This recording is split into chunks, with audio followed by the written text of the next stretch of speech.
Scorpios, welcome to my channel. This is going to be a look at the month of April 2025 for you.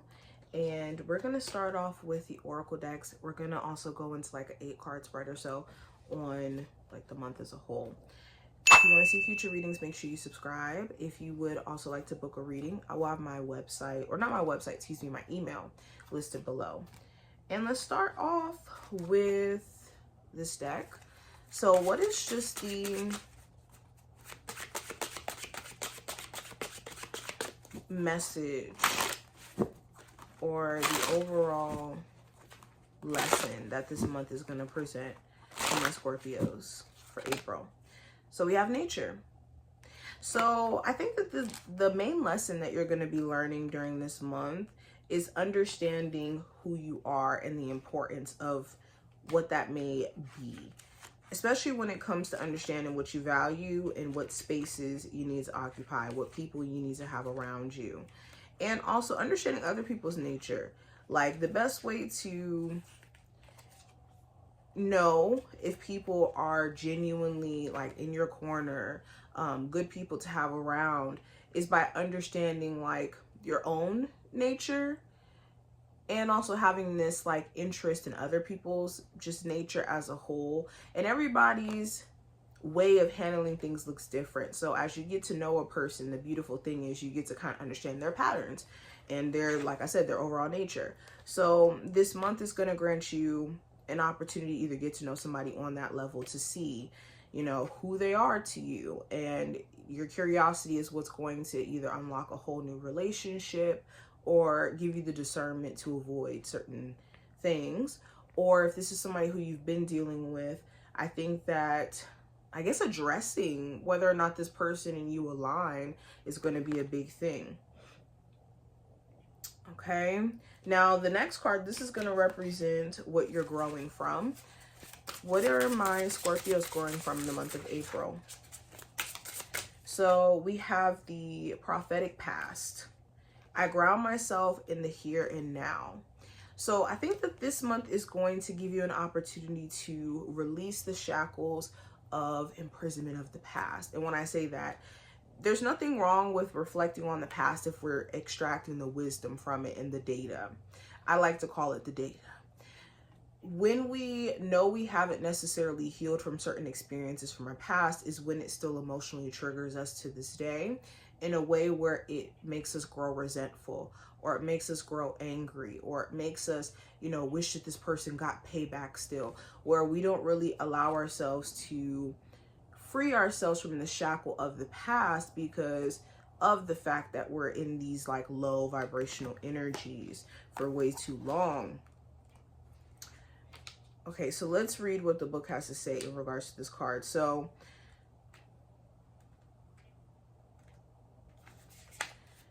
the prophetic past, it says, I don't believe in the present moment or in the future. My eyes are constantly fixed on the past.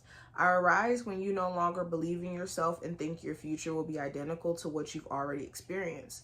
I deny the experience of possibilities, and I'm a source of deep nostalgia and a certain pessimistic attitude. And because of me, you can't contemplate change or renewal. You can only imagine it, and your projections are very often negative. I am with you when your resources are exhausted and you feel it's useless to hope. So it's to be mindful when this energy is showing up. Are we existing in the energy of reminiscing on what went bad in our past as a you know, measure to try to keep us safe? And if we are doing that, how can we maybe shift our way of going about it, where we're again extracting the wisdom? Now, the next card we're going to go into is just the overall theme. Give me the overall theme for my Scorpios for April. Just the overall theme.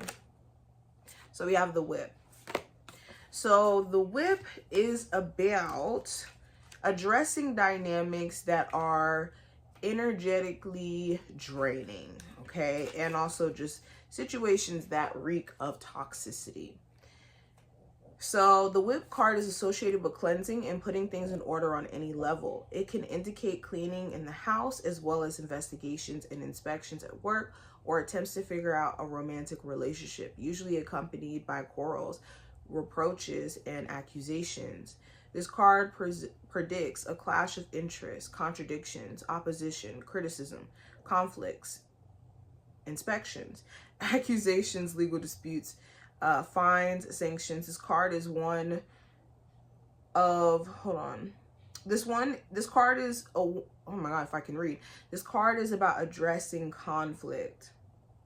This card could also show up when there's strong emotions like excitability, anger, also reoccurring chronic pains.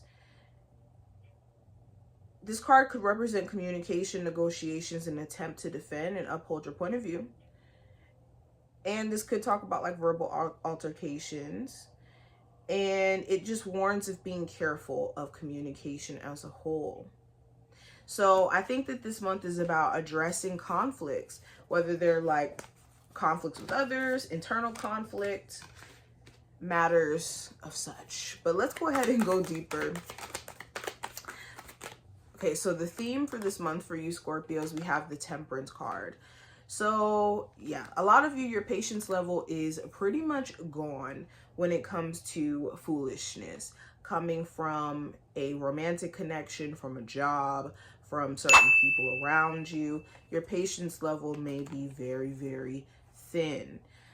You also may be at a place to where your patience level when it comes to things coming together is kind of a bit low. Like you could be trying to get a new job, trying to put things in place in terms of your future, and it could be frustrating when it comes to just wanting the timing of everything to speed up. Now, this doesn't necessarily mean things aren't coming together. It just may mean that you need to be careful this month of getting caught up in the details of when and how, that you don't really allow yourself to do your part and let your spiritual team work behind the scenes, because the Temperance card is always about your angels working behind the scenes for you. There also may be a Sag of importance during this month or significance. You also may be looking at where there's maybe some issues in a relationship with someone where it's like, why can't we seem to work together? Why does it seem like when it comes to us expressing our emotions, there's like this push and pull?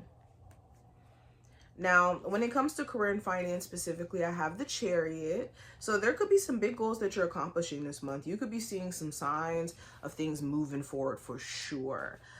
This could be like you hearing back from a job and they're like giving you an interview or letting you know that you're going to actually, you know, be considered for round 2 of an interview. Some of you also could be saving up for a car. If you have been saving up for a car, this could be a sign that you actually get it this month. So this looks really, really good. There could be something that you're going to be setting your eyes on during this month. And if you are being disciplined, you could see a lot of growth and progress this month. Now, when it comes to love, I have the High Priestess. So you're going to be trying your best to use your intuition in regards to whether or not it's safe to continue to deal with someone or to deal with someone, period, if this is a new person.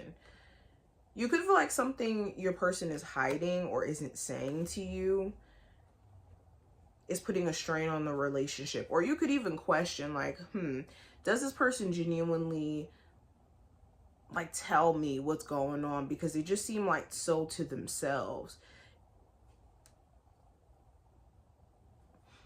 For my singles, you could be in a space to where maybe you're interested in a Pisces in particular, but you could be trying to just have better discernment in regards to dating, period. Who you connect with, who you give the time of day to, especially if you know maybe you have more of a spiritual reasoning behind you kind of dating these days. Now, the advice with the 10 of Wands is to not carry your burdens of the past into future situations and dynamics.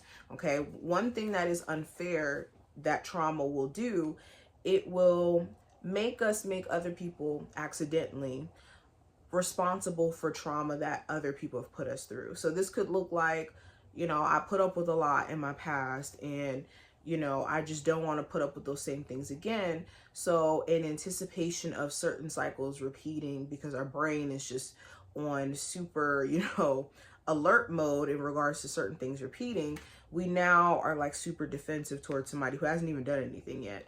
So it's just being mindful of how baggage can accidentally make you place this on other people, and also ruin things in the future just by it now tainting what is just new and a whole different experience. Also, if there is a connection with somebody and it's way more stressful than romantic, where it's like, oh, this person has a lot going on, like way too much stuff going on for me to personally handle, like a really bad co-parenting situation, or just really giving you a lot of trouble, the advice is to be mindful of if you can take this burden on. Now, what I see in regards to the possible challenge you may run into this month, I have the Seven of Pentacles. So the challenge may be spending too much time in evaluating mode. There's only so much, I always tell you guys this, there's only so much thinking that you can do to solve issues or to change things or to influence your circumstance in any way. The mental realm, we only go there to reflect and to draw up a plan. But anytime we're, going into the mental realm to try to think about or project things into our future, we are now operating in the realm of anxiety, where we're just thinking about things that could potentially happen in the future with no evidence. And we're not allowing ourselves to take advantage of the current moment. So challenge is thinking too much about stuff that won't even potentially happen. Also, some of you are waiting for certain things to just kind of crumble all the way before you say, okay, let me get out of Dodge. So it's important that you be strategic and proactive instead of just kind of waiting for things to all the way crumble to be like, okay, now I'll get out of this situation. Now, what to watch out for in the month of April, Scorpios, we have the Eight of Pentacles, or not Eight of Pentacles, the Six of Pentacles. So this is doing too much in situations where it can come with unexpected or unannounced expectations. And what I mean by this is, like, an example is going above and beyond for a friendship, right? Doing things that your friend maybe doesn't necessarily do for you, and getting to a point to where you kind of overextend yourself to where it even builds up a level of resentment, or just you starting to question, like, well, does this person care about me the same? It may not be a situation where this person doesn't necessarily care about you. It's just everybody doesn't have the same giving power because they're not as financially stable or emotionally stable. And some people may not go the extent that we will go. So we want to make sure that we're not overextending ourselves to the point to where we have unannounced expectations where it's like, oh, I wish my person would get me flowers because I always go out of my way for them. Or I wish that my friend would consider me when I consider them, when everybody is not us. And if we never announce what our expectations are, it's hard for us to expect people to meet them as well. So be mindful of that trap. But another thing to be watchful for is a job that's taking advantage of your willingness to go out of your way. Okay? Make sure you are setting boundaries. Now, what you're not aware of, in the month of April, Scorpios, we have the Hermit. So what you may not be aware of, if there is certain information that you're waiting for when it comes to, like, moving forward with a move, or when it comes to also some information you could be waiting for when it comes to, like, some sort of paperwork or something to that degree. Whatever this may be, you will get that information this month, so look out for that. Another thing, a lot of the experiences that you went through, your spiritual team just really wants you to grow from it, and they could be giving you, like, so many opportunities to, like, basically apply the wisdom that you've learned. But know that your experiences aren't to say never love again, never do this, never do that. It's just to do it differently and to understand that with things in life, there's just certain rules that we have to play by and we have to understand in order for us to succeed in it and not to necessarily give up. Now, last card for you, Scorpios, we have the outcome, which represents the Five of Wands, or is represented by the Five of Wands. So the outcome, yeah, if there is certain drama or issues with other people, there could be a lot of people who are just doing the most. Be mindful of certain individuals who just literally want to have drama. Certain family members, certain friends, a person that you're dealing with where they could have a lot of unresolved tension, and this could manifest as arguments. Yeah, if you are having a lot of arguments with somebody, especially family or romantic, this could be a sign of some sort of unresolved tension either you have or your person has, and it's not coming out all the way. It's just manifesting as little tit for tats. It's like we're arguing about corn, but I'm really upset with you because you cheated 2 years ago and I don't feel like I can trust you and I don't know if you care about me. So pay attention to the argument you're having and know that the argument is never surface level. So try to identify what your person really is upset about beyond just what the argument itself may be about. But this is what I see. I hope that this was helpful and to give you some insight. If you enjoyed, definitely thumbs up the video, subscribe, check out the description if you want a reading, and I'll see you soon.